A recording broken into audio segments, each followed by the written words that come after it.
আজকে আমি বানাবো ভেন্ডি ভাজি। আর এটা বানান কিন্তু একদমই সহজ। তো এরকম আমি ভেন্ডি নিয়ে নিছি। এটা কিন্তু আগে আমি ধুয়ে নিয়ে নিব, ধুয়ে কাটবো। এরকম করে কেটে আমি ধুয়ে নিলাম। ভেন্ডিগুলা মাঝে কেটে তারপরে আমি চার ফালা করে কেটে নিব। এরকম করে কেটে নিলাম। এর মধ্যে আমি মশলা দিয়ে দিব, জিরা গুঁড়া দিয়ে দিব, ধনিয়া গুঁড়া দিয়ে দিব, হলুদ গুঁড়া দিয়ে তারপরে আমি কাঁচা লঙ্কা দিয়ে দিব, স্বাদ মতো লবণ অ্যাড করে দিব।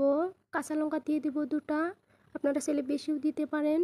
একটা পেঁয়াজ দিয়ে দিলাম, আপনারা চাইলে বেশিও দিতে পারেন। আমি এখানে একটা ইউজ করছি। তো ভেন্ডির মতো করে আমি পেঁয়াজগুলো কেটে নিব। এরকম করে কেটে আমি এগুলোকে রেখে দিব। তারপরে আমি চুলায় কড়াই বসিয়ে দিব। কড়াইটা যখন গরম হয়ে যাবে ওর মধ্যে আমি সর্ষের তেল দিয়ে দিব। আমি কিন্তু তেলটা ওই রকম খাই না, তো আমি মিডিয়াম তেল দিয়ে দিলাম। এর মধ্যে আমি রসুন দিয়ে দিব। তারপরে একটা একটা ছোট পেঁয়াজ দিয়ে দিলাম, দিয়ে ভালো করে আমি নেড়ে চেড়ে নিব। পেঁয়াজ আর রসুনের যখন কালার এসে যাবে লাল লাল, তখন আমি এর মধ্যে অল্প গোটা জিরা অ্যাড করে দিব। দিয়ে ভালো করে নেড়ে চেড়ে এর মধ্যে আমি ভেন্ডিগুলোকে দিয়ে দেব। ভিডিও ভালো লাগলে অবশ্যই সাবস্ক্রাইব করে দেবেন।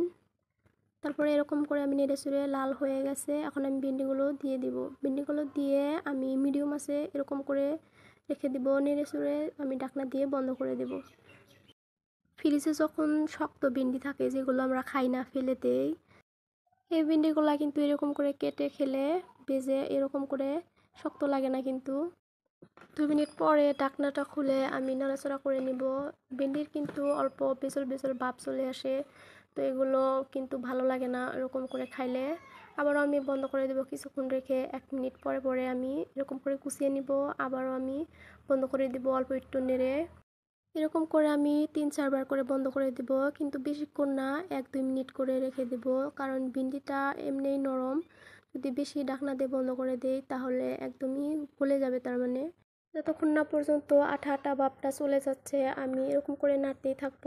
ভেন্ডি ভাজিটা কিন্তু আঠা আঠা থাকলে ভালো লাগে না। ভেন্ডিগুলো যখন সেদ্ধ হয়ে যাবে আমি গ্যাসের চুলাটা হাই করে দেব, কারণ হাই না করলে ভেন্ডিগুলো চিপচিপা ভাব থেকে যায়। হাই করে দিয়ে আমি এরকম নড়াচড়া করে নিব। যখন এটার কালার এসে যাবে, ভেন্ডির আঠালো ভাবটা চলে যাবে আর কালারটা এসে যাবে, তখন আমি এটা নামিয়ে নিব। হয়ে আসছে পড়ায়, দেখতে পাচ্ছেন। তো আমি এগুলো নেড়ে চড়ে ভালো করে আমি এগুলোকে ভালো করে প্লেটের মধ্যে নামিয়ে নেব। গরম গরম নামিয়ে নিলাম ভেন্ডি ভাজা। ভেন্ডি ভাজাতে কিন্তু খেতে ভীষণ ভালো লাগে, গরম ভাতের সঙ্গে কিন্তু ভীষণ টেস্টি লাগে এটা খেতে।